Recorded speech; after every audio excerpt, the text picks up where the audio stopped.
Thank you. No, I'm fine. I'm fine. Okay. Yeah, All right. The floor is yours, dude. Okay. Okay. I have one strong leg, my right leg, so I stand for hours every day on this leg. I consider it a great honor to address you all today on the subject of Darwinism and white supremacy. This is not only because Glendale Community College and its students are very dear to my heart, but also because most of you have an innate appreciation for cultural and ethnic diversity. This is partly due to your diverse student population of 11% Asian, 25% or 23% Hispanic, 2% Black, and 52% predominantly Armenian, and some scattering of Anglo-American. Indeed, this is why we celebrate cultural events here on the campus, such as Newroz, Martin Luther King's birthday, Cinco de Mayo, a Filipino fiesta, Chinese New Year, and of course the commemoration of the Armenian genocide. I myself am a bit of a mixed breed, having ancestors from Central Europe, Scandinavia, Scotland, and Mexico. That's why I have a tan. But sadly, even though we celebrate our diversity at GCC, there are some people in America and Northern Europe who do not. The reason why they don't is because they believe in the concept of white supremacy. Let me give you a few recent examples. On June 17, 2015, a white supremacist named Dylan Roof opened fire on members of the Emmanuel African Methodist Episcopal Church in Charleston, South Carolina, killing 9 people. On August 11, 2017, neo-Nazis, alt-right, white supremacists gathered in Charlottesville, Virginia, to protest the removal of a statue of Robert E. Lee, who was the commander of the Confederate States Army during the Civil War from the South. After the rally, a white supremacist drove his car into a crowd of protesters, killing one woman named Heather Heyer and injuring others. In fact, 19 others. On January 11, 2018, this is just a few months ago, the University College London began investigating a eugenics conference that took place on their own campus. This is a conference on why whites are superior, right?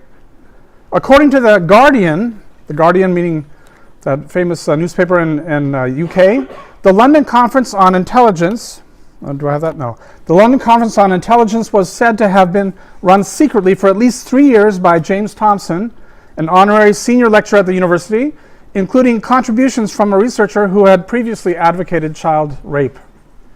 This is going on in London, one of our best universities.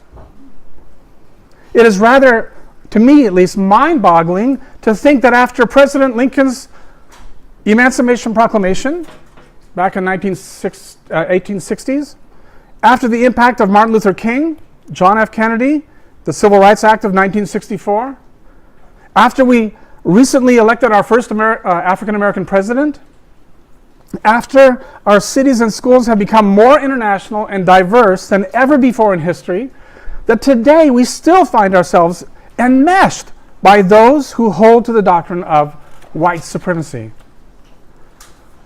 There are no doubt many reasons for this phenomenon, but today I would like to highlight one of them, namely the impact of Darwinism.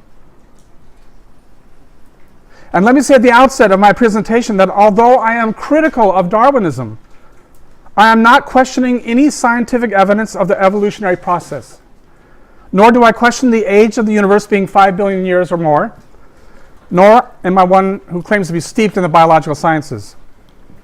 Rather, my critique of Darwinism stems from its claim that the entire world and all the people in it are here without a creator, and not the result of some intelligent design. That everything you see exists through the random biological process of life without any spiritual realm or meaning. It is this single doctrine of evolution, that there is no God in the heavens, that we have no accountability to a supreme being, and that as physical human beings we are essentially a piece of protoplasm waiting to become manure. It is this doctrine I am critical of. So I'd like to begin by examining an event in Charles Darwin's life. He lived from 1809 to 1882, In December of 1832, when Darwin was 23 years old, he arrived on the southernmost tip of South America on the HMS Beagle to drop off a few indigenous Indians who had spent a year or so in England before being returned by the ship's captain, Fitzroy. They were called the Yagan Indians, but he called them the Fuegians because it was after the Tierra del Fuego. When Darwin first saw these Native Americans on the seashore, he was shocked at their primitive behavior, and he wrote the following in his diary. He says, quote, "There can hardly be a doubt that we are descended from barbarians. The astonishment which I felt on the first seeing a party of the Fuegians on a wild and broken shore will never be forgotten by me. For the reflection at once rushed into my mind, such were our ancestors. These men were absolutely naked. They were bedaubed with paint. Their long hair was tangled. Their mouths frothed with excitement. And their expression was wild, startled, and distrustful." If someone has a cup of water, that'd be good. Help me out. A little bottle of water or something. "They possessed hardly any arts, and like wild animals, they lived on what they could catch, only what they could catch. They had no government, and they were Oh, thank you. Wow, a whole bottle. Smart water. Thank you very much. Oh, wait, can you open that for me? I can't see. They were merciless to everyone who was not of their own tribe." And then he says this. Okay, so can I read? What? Perfect. Thank you so much, sir. "I would as soon," he said, be descended from that heroic little monkey or from that old baboon as from a savage who delights to torture his enemies, offers up bloody sacrifices, practices infanticide without remorse, treats his wives like slaves, knows no decency, and he is haunted by the grossest of superstitions." End quote. Seeing these men from an undeveloped tribe on earth, Darwin felt no compassion, only disdain. And yet, interestingly, 34 years later, a Christian linguist named Thomas Bridges moved to that region with his family. Here's Charles Darwin and Thomas Bridges. He moved to that region with his family and learned the Yagan Indian language. Years later, this man, Thomas Bridges' son, Lucas Bridges, wrote about his father's experience, and he contrasted it with Darwin, saying that the belief that the Fuegians, or these Yagan Indians, were cannibals was not the only mistake that Charles Darwin made about them. Lucas says, listening to their speech, Darwin got the impression that they were repeating the same phrases over and over again, like bada bada bada bada bada bada bada bada. And therefore, he came to the conclusion that something like 100 words would cover their whole language. We who learned as children to speak Yagan, remember Lucas grew up there, knew that even within its lone limitation, it is infinitely richer and more expressive than English or Spanish. And my father's Yagan English dictionary contains no fewer than 32,000 words. Why do you suppose that these two men viewed the Yagan Indians so differently? The answer comes when you examine their two worldviews. Here's a picture, a photograph of the Yagan Indians. According to Darwin, all living things on this planet can be divided into two kingdoms, the plant kingdom and the animal kingdom. That's it. Man fits in the animal kingdom. He says man does not have his own kingdom. He's part of the animal kingdom. He's just an animal. He's an intelligent one, but only an animal. Man, Homo sapien, does not have his own kingdom. He simply evolved through the random natural forces into the most intelligent of animals. Furthermore, within his own species, there is inequality, so that a man's value is based on his strength or intelligence, that is, his genetic advancement on the evolutionary scale, and not from any intrinsic value. Thomas Bridges, however, viewed the world as living things in three divisions: the plant kingdom, the animal kingdom, and separately, the kingdom of man. In his understanding, man was created with intrinsic value, regardless of strength or intelligence. So let us examine these two worldviews represented by Darwin and Bridges. According to Darwin, man evolved as the highest animal. According to Moses or Bridges, man was created in the image of God.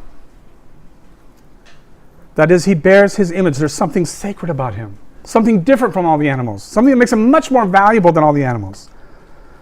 According to Darwin, there's monism. That means that you only have a material body. There is no soul or spirit inside you. There's no separate kind of person inside you that's going to live forever. But according to Moses and according to Bridges, there's dualism. We have a material body, but then we have an inner soul. According to Darwin, there's determinism. This is a big one, okay? According to Moses, it's free will. In other words, if you see a woman who some emergency comes up and she has her child there and she wants to make sure her child lives, and not even if she has to sacrifice her own life, if she sacrifices her for that child, we would say that woman was a tremendous woman for her to give up her life for her child. Darwin would say, no, she's not. That's just her instinct. Well, we would say, wait a minute, that's a good character. No, there is no such thing as good or bad character. It's just what your instincts do. You're just predetermined. You're just having chemical processes that happen in your brain that tell you, oh, right now you're supposed to do this. This is how you're supposed to act. Determinism. Whereas free will says, no, people can decide what they're going to do. And some people are bad. They make bad decisions and they do harm to people. Other people do good things.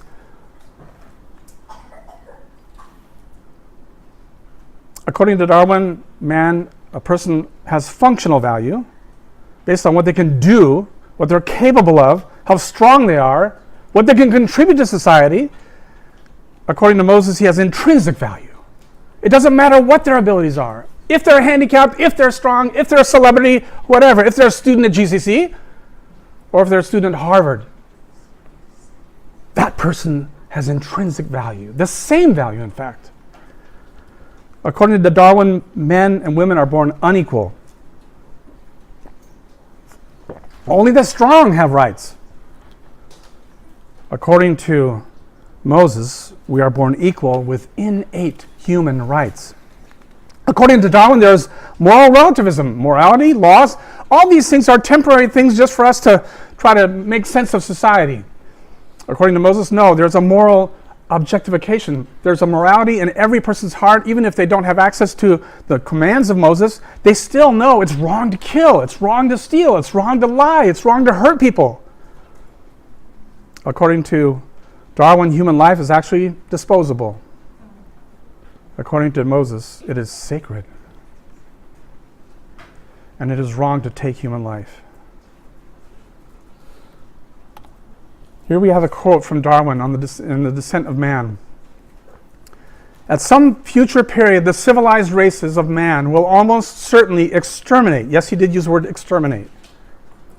And replace the savage races throughout the world. The break between man and his nearest allies will then be wider, for it will intervene between a man in a more civilized state than even the Caucasian, if you can imagine that, and some ape as low as a baboon, instead of now between the Negro and the gorilla. Right? Baboon, gorilla, Negro, Caucasian. In the U.S. Declaration of Independence, they hold the Mosaic view, Moses view, right? We hold these truths to be self-evident, that all men are created equal, that they are endowed by their Creator with certain unalienable rights, that among these are life, liberty, and the pursuit of happiness.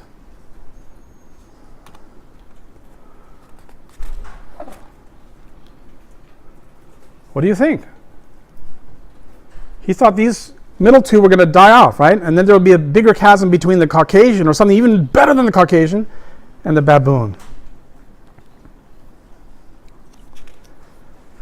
Since these two worldviews differ dramatically from one another, it should not surprise us that they coincide with two different views concerning the origin of man.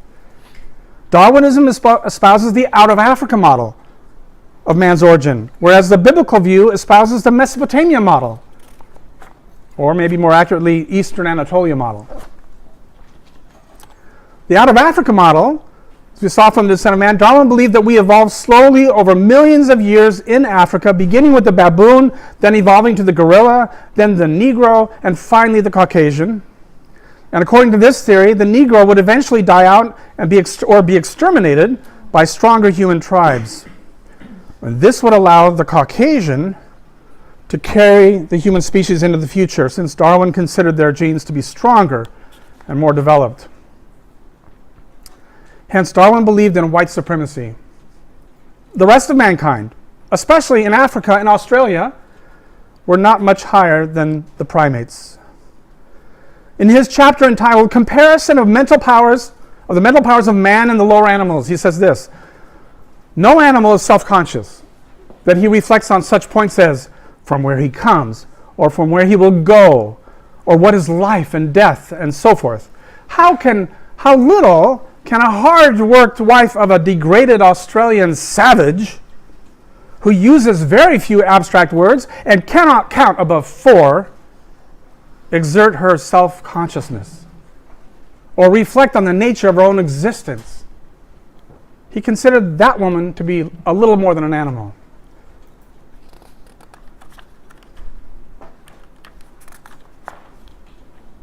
Now, obviously, the blatant racism of Darwin is not shared by most scientists in our generation. I'm not saying that today's evolutionists are racist. Don't misunderstand me. What I'm saying is that today's racists fully embrace Darwinism. That's my point. You'll have evolutionists here on campus that are not racist. Don't quote me wrong here.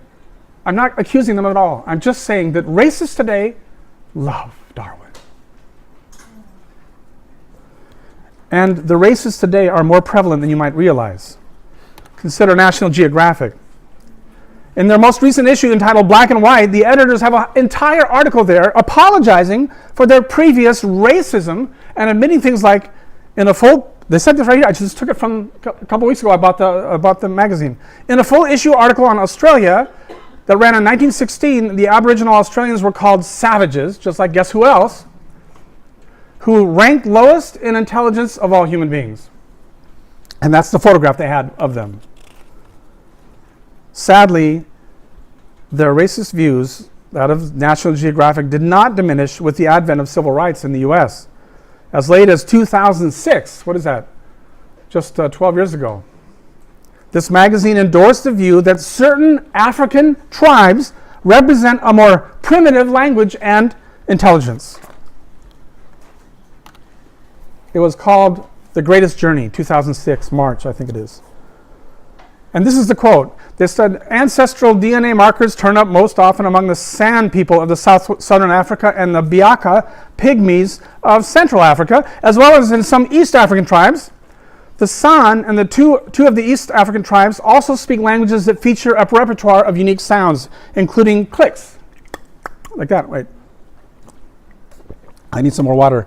I have a friend who lived in that area, and she learned some of the Bushman language, and she'd say a word like now. Like you say the word now, but only you add a click to it. You know, I go, wow, where did you get that? And she goes, that's from the Bushman language. And then they go on to say in this article, perhaps these far-flung people pay witness to an expansion of our earliest ancestors within Africa, like the fading ripples from a pebble dropped in a pond. Some archaeologists think that the migration out of Africa, out of Africa, when they got out of Africa, right? That marked a revolution in behavior that also included more sophisticated tools, wider social networks, and the first art and body ornaments. Perhaps some kind of neurological mutation had led to spoken language. Notice that now it's spoken language. Back in the Bushman, the Khoisan language is not spoken, it's clicks, right? According to them. And it made our ancestors fully modern, setting a small band of them on course to colonize the world. Oh my goodness.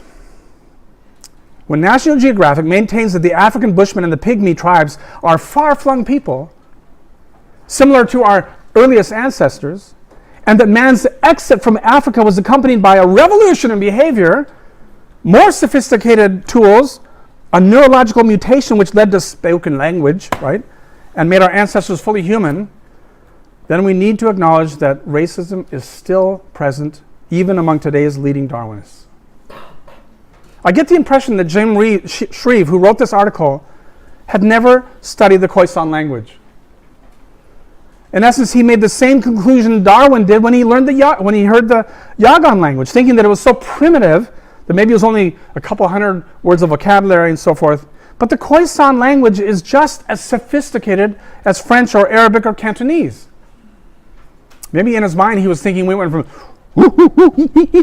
to and finally, merci beaucoup, français chez vous, like real language. But it is sophisticated just like Cantonese.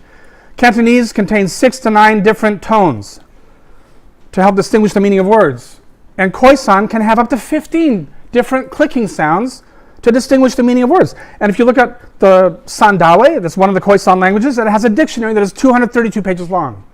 Thousands upon thousands of words.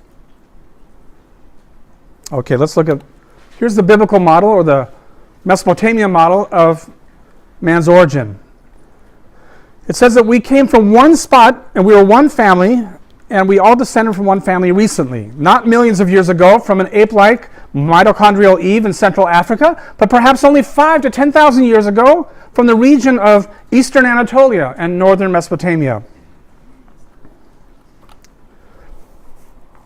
According to the Hebrew sacred writings, everyone living today descended from a single family of 8 people. And this is how Moses described it. The sons of Noah, who went forth from the ark, were Shem, Ham, and Japheth. These 3 were the sons of Noah, and from these the people of the whole earth were dispersed. So what are we saying? The MRCA, the most recent common ancestor. By the way, Noah and his wife and the 3 sons and their wives, do I have that in there? Maybe I have it in my other notes in the PDF. I'm not sure. Oh, yeah. The Chinese character for ship is a boat and 8 individuals.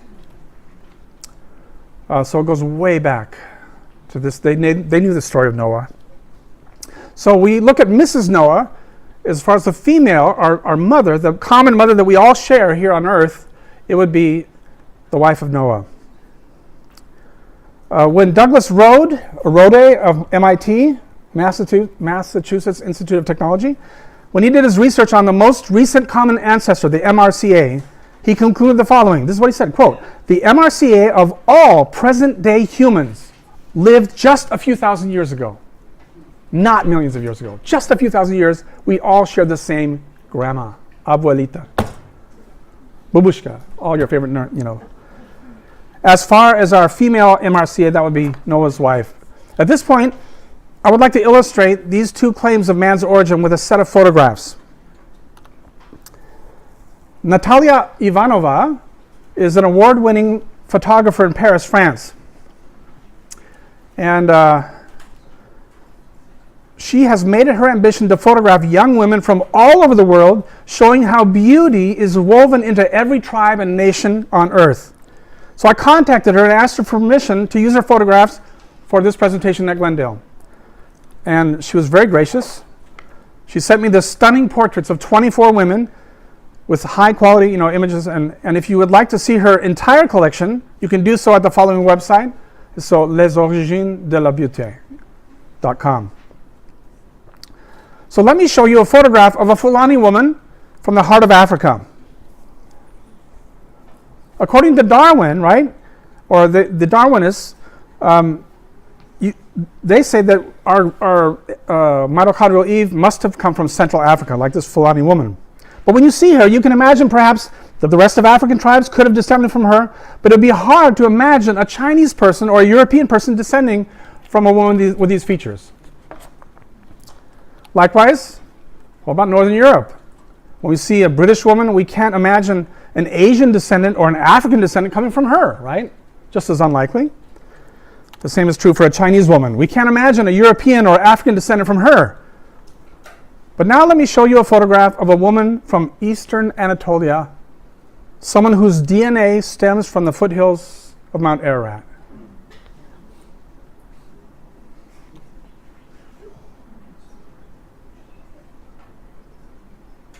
She has what I would call the perfect middle features of the earth. That is, you can see that she could be the mother of the Asian. She could be the mother of the African. She could be the mother of the Indo-European. I'm not going to tell you what country she comes from, because if I do, half the audience would get stuck up.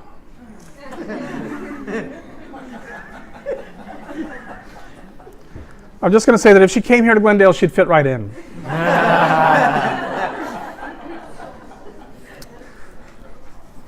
Okay, so if we were to travel west through Turkey and southern Europe and finally end up in England, this is the progression of facial features that we find. And please note that the placement of these photographs are generalized not to scale, but let me just see them. No, I'm sorry, this is going towards Africa first. Okay, so this is a Saudi woman next to her, okay, Saudi Arabia. Then we see here 2 women from Ethiopia. And then we keep on going west, and we go into Central Africa, and that's what they look like. And in the West Africa, outside on the islands there, they get light again, lighter skinned, and finally in the north in Algeria, this is what she looks like. Okay, if we take the same Middle Eastern woman from Anatolia and go west towards Turkey and then into Europe, the next one would look like this. The next one in Romania looks like that. The next one in France looks like her. The next one in Germany looks like her. And finally in England like that. You see the gradual change? If we start with that same woman again and we go towards India, we end up with someone like her in Bangladesh or someone like her in Sri Lanka, a Tamil woman. If we go, this is most interesting, if we start from Anatolia and we go towards Azerbaijan, into the Georgia and the Caucasus Mountains where there's all these different people groups, this is what we find here.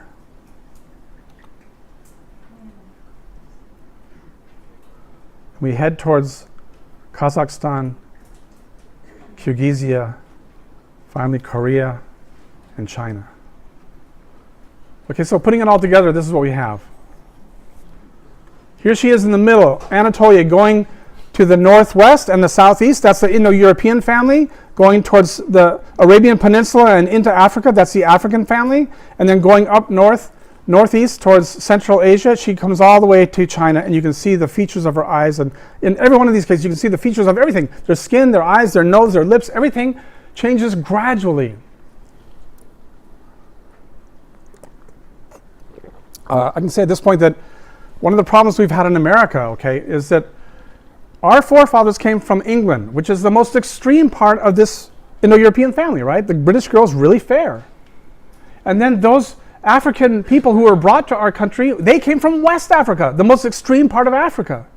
So then when they come to this country and here we are white and black, we're truly white and black. And some people even say, my mom would sometimes say, where did the black people come from? I said, Mom, we all came from the same family.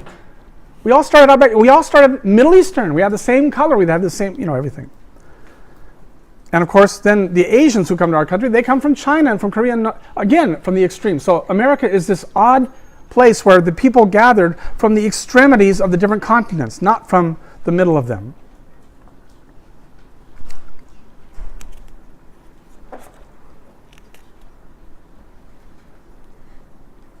It shows that in our earliest state, there was no white or black or yellow. There was only Middle Eastern. Everyone had the same color of skin. It's really only when we look at the extreme end of every continent that we see our unique features emerge. And that is why a woman in England looks quite different from a woman in Nigeria or a woman in China. However, if you compared a woman from Western Turkey, from Azerbaijan, and from Saudi Arabia, 3 different regions, right? But they're close to each other, their physical appearance is much more similar. We can see the same window into history when we look at the human languages of today. The Genesis account informs us that in ancient times we all spoke the same language, and we had set up a large government in what is today northern Iraq. Then from that point, mankind was scattered to the ends of the earth, and the languages changed slowly over time in geography until we find ourselves in the 21st century speaking over 5,000 languages and dialects. But I believe we can hear the echo of this process even today. If we were to look at the numbers 1 through 10 in various languages within the Indo-European family, we can immediately identify their affinity with each other. Let's start with Kurmanji. I don't know Armenian, but I know Kurmanji because I lived in Diyarbakir on the Tigris River, and that's where the Kurds lived. So They would count 1 to 10, yek, tu, se, chor, ben, shesh, haft, hash, na, da. And some of my students who came from Persia say, oh, hey, that sounds like Farsi. Well, it's Kurmanji. And I even had Indian and Bengali students who said, that sounds like Hindi and Bengalese. Kurmanji. Well, Kurdish is about the closest you get to that area of northern Iraq where it all started. And then we go up to Greek, Romanian, Italian, French, Spanish, Switzerland, and so forth. So, if you take all these numbers, like bench becomes penta, right, in Greek, becomes cinque, becomes cinco, becomes fünf, becomes 5. Or you take shesh, becomes hex, becomes seis, becomes sechs, and then 6. In fact, if we take just the number 6, let's take the number 6 and look what it does. Look at this map.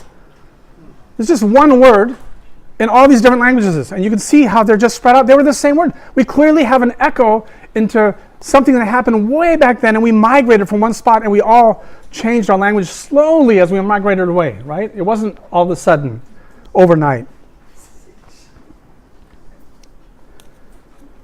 And this did not happen only with the Indo-European family. It happens also with the Altaic family. Turkish. 1, 2, 3, 4, 5, 6, 7, 8, 9, 10. Türkçe konuşan var mı burada? Türkçe konuşan. No, biraz. Çok teşekkürler. You know, he must have learned Azeri. You were from Iran, right? Oh, no, who was it that said? Who knows it? Oh, you're Armenian. Yeah, some Armenians know some Turkish, but anyway. I'm not your enemy, even though I lived in Turkey. Have many Armenian friends. Anyway, so Turkish, I met a man who was living in Urumqi, northwest China, and he came to visit in Western Europe. I saw him there, and I said, you're from Urumqi. Ben Türkçe biliyorum. Sen Türkçe biliyor musun? Anlayabilirim. Evet dedi. We could talk, and he was from northwest China, and we understood each other. All the way, Turkmen, Azeri, Uzbek, Bashkir, Tatar, Kazakh, Kyrgyz, Uyghur. Okay, so I'll show you on a micro level how this works. Let's say that you were to take a virtual trip down the Rhine River right here. You see Constance, and you see Mainz in Germany, Rotterdam in Netherlands, and in London. You cross the English Channel. And if you're on a boat as an American tourist and you're trying to talk to the people there, and let's say in Constance, there's this man standing with his family who's trying to communicate with you. And he says to you, Das ist meine Tochter. You would say, I'm sorry, I don't know what you're saying. Sorry. Das ist meine Tochter? So you go down to Mainz on the same boat, on the same river, and there a man with his family stands and he says, Das ist meine Tochter. Das ist meine Tochter. You take it to Rotterdam, he would say, Dat is mein Tochter. Dat is mein Tochter. You cross the English Channel, he says, This is my daughter. This is my daughter. You cross the Atlantic to New Jersey, he says, This is my daughter. This is my daughter. You come to California, he says, This is my daughter, right? Why do you think we have GH written into the word daughter? It's because we used to say Tochter. So, Das ist meine Tochter becomes Das ist meine Tochter becomes Dat ist meine Tochter. This is my daughter. This is my daughter. This is my daughter. Now, do you see my point? When you travel away from North Iraq, any direction you go, the languages change slowly, but it's all the same people group. It shows there's an echo into the past that at one time we all spoke the same language because we were a small group of people. Just one clan, just one family. You can see this online if you want to later on. By the way, I have all the notes here, all the documentation, all the footnotes and everything is on a PDF file, and it'll be available on the www.glendale.edu/cultural-diversity. Thank you, Jiwon. Okay. So if these things are true, that we originally all came from one family, that at one time we all spoke the same language, and that we all had the same color of skin, that means that we are all related to each other, that we all share the same set of grandparents. This worldview has significant ethical implications, right? We cannot treat each other like foreigners or enemies. Rather, we must treat each other like family and like relatives. Ultimately, we should not treat each other or other human beings according to their functional value, like their wealth or their strength or their abilities, but rather according to their lofty position as a member of the great worldwide human family. In this scenario, there can be no caste system, no preferential treatment of certain tribes or nations. There can be no white supremacy, there can be no African supremacy, there can be no Asian supremacy. Only a growing appreciation for the colorful and unique cultural traits of each individual tribe and nation. This also abolishes any supremacy of wealth or education. As our Declaration of Independence claims, all men are created equal and they are endowed by their Creator with certain unalienable rights. That among these rights are life, liberty, and the pursuit of happiness. Be that a white millionaire, billionaire like Bill Gates, or be that a Latino baby born in East LA. Doesn't matter. They have equal value.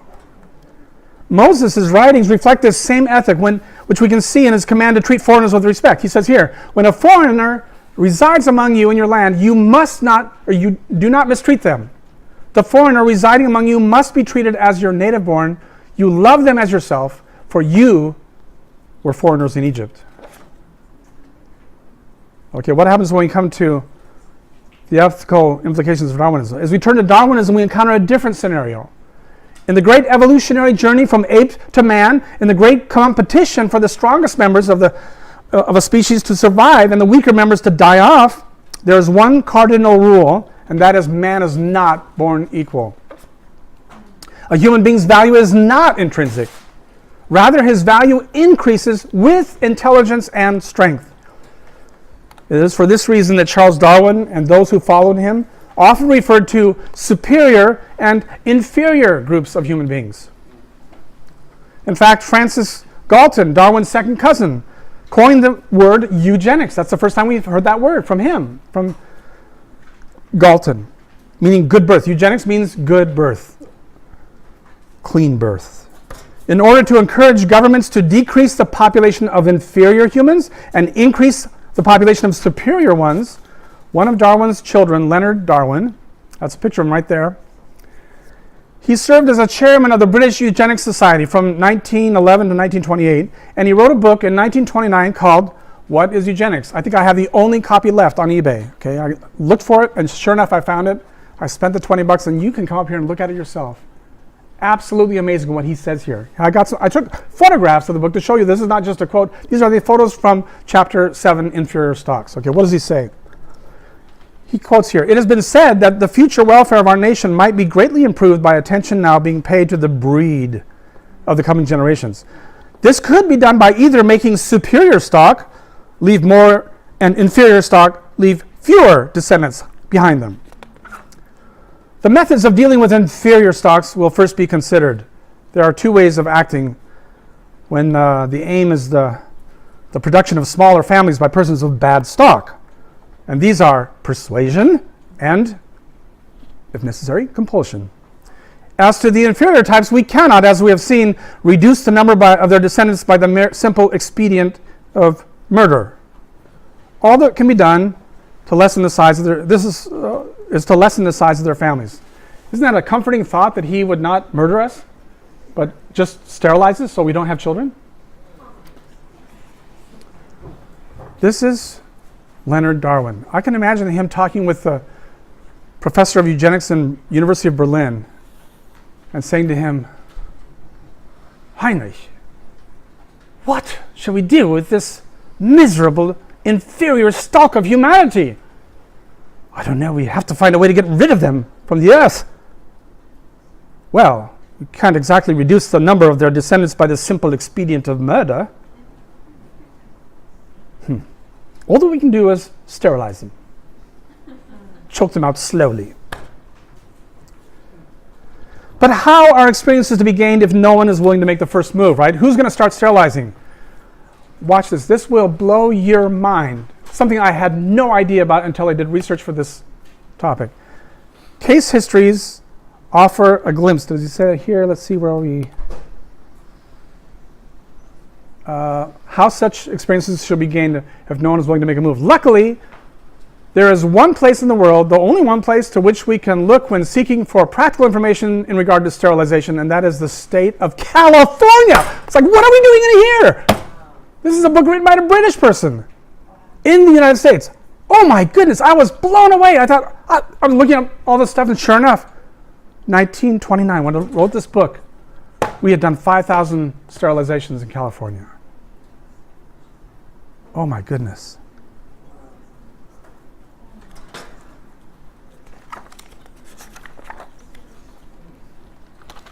The Chicago Tribune wrote an article called California Confronts Its Eugenics History. And it says that memos show how California's civic leaders helped popularize eugenics around the world, including Nazi Germany. It gets worse, right? Case histories offer a glimpse of more than the 20,000 people who were, by law, sterilized in state hospitals from 1909 through 1960s in anticipation of curing an array of social ills, from poverty and promiscuity to overcrowded institutions. And if you look at the charts, you know who was sterilized the most? Latinos. Latino women in particular. And looking at one of the, they actually have, I think, I don't know, 30 or 40 of these boxes of files were in Caltech. That's where they were stored after this was all over. This whole saga was done. It was finally finished in 1960, right? They said, oh, I think we made a mistake. We shouldn't sterilize people anymore. Then they looked through the files and they saw all these ones from Latino girls, right? 19, 20, 21, 25. And they would write there IQ 60. Like, oh, IQ 60. You know what they did? They gave her an Anglo IQ test. Of course she's not going to be able to pass that at 100, 120. They ask questions about things that are only, Anglo kids that were raised in a typical Anglo household would be able to answer.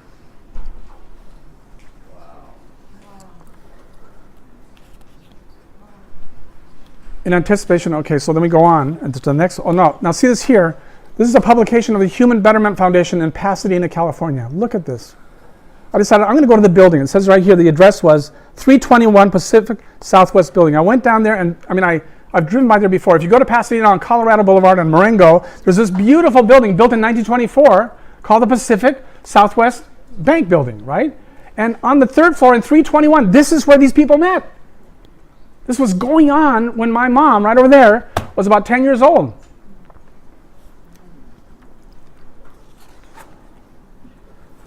During the last 28 years, and they wrote about how good sterilization is for the insane and feeble-minded patients.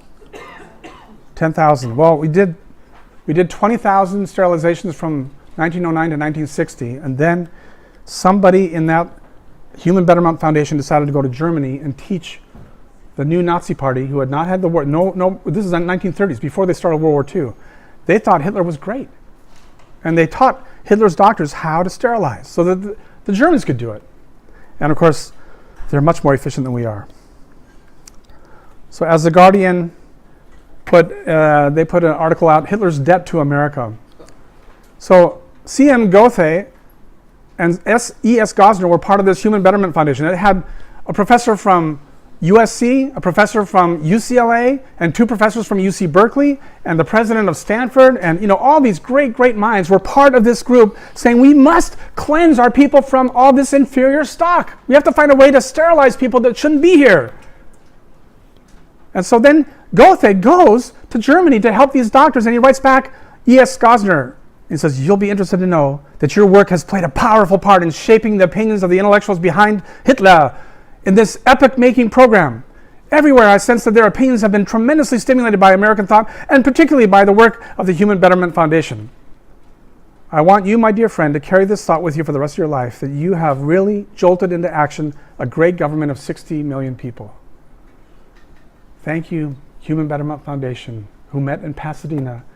And then the Nazis they proceeded to sterilize at the rate of 5,000 a month until they had sterilized 355,000 Germans.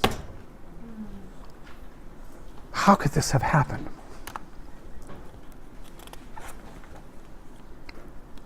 It was only later that the world learned how far Hitler was to embrace this worldview. Unlike Leonard Darwin, who maintained that the government should not reduce the inferior population, remember the quote, by the simple expedient of murder, Hitler disagreed. In essence, he told himself, ja, warum nicht? Why not? And then proceeded to exterminate the lives of millions of inferior stock, namely the handicapped, gypsies, Poles, and Jews. So to conclude my presentation, I would like to ask the question, is there a place on earth today where racism has not reared its ugly head? A place without hate crimes, where peace reigns, where you are not judged by the color of your skin, where the people treat the world's tribes and nations as one large family? I would say the closest thing we have to a city of justice today is the city of Geneva in Switzerland. Geneva's citizens are unique in this manner that they are concerned for the welfare of the entire world. If you look up their newspaper, Tribune de Genève, you would be amazed at the articles you'll find. It's online. Look it up yourself. It's in English. They report news from every geographic region and from every field of human interest.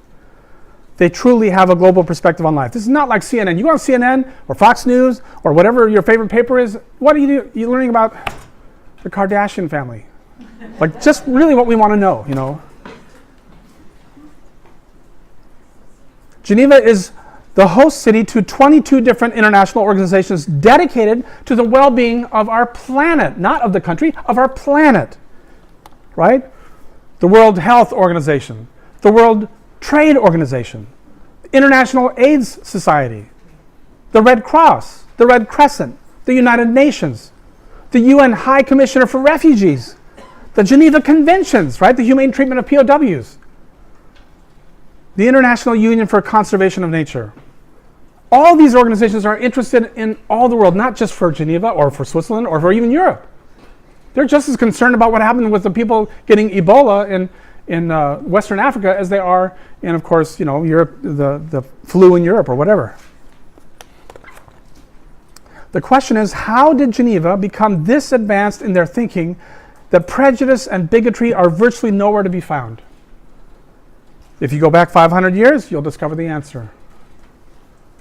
From 1536 to 1564, a man named John Calvin spent 28 years of his life in Geneva. He delivered over 2,000 lectures on the Bible, resulting in a city whose leaders were steeped in the biblical worldview of mankind. And in his most famous book, The Institutes of the Christian Religion, Calvin wrote, "All the blessings we enjoy are divine deposits, committed to our trust on this condition that they should be dispensed for the benefit of our neighbors." With this mindset, the city fathers established the first school to educate children. They founded the University of Geneva, which still is there. They began a welfare system for the poor. They built the city's first hospital. Over the years, they welcomed refugees from other lands who were persecuted for their faith. They sent emissaries into other countries to help plant the seeds of the Reformation, including France, Holland, Italy, Hungary, Poland, and even Brazil. Is it any wonder that 500 years later, Geneva should become host to the largest humanitarian agencies in the entire world? I hope you remember that after today, that regardless of where you came from or how much you know, you're a treasured member of the human race. You're not a mere animal. Your life is sacred. You have just as much to contribute to our society as anyone else.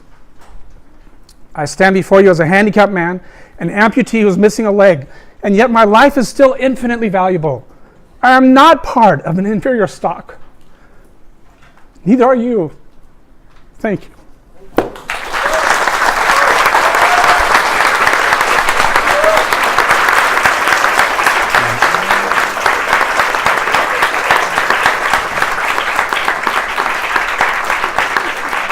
Thank you.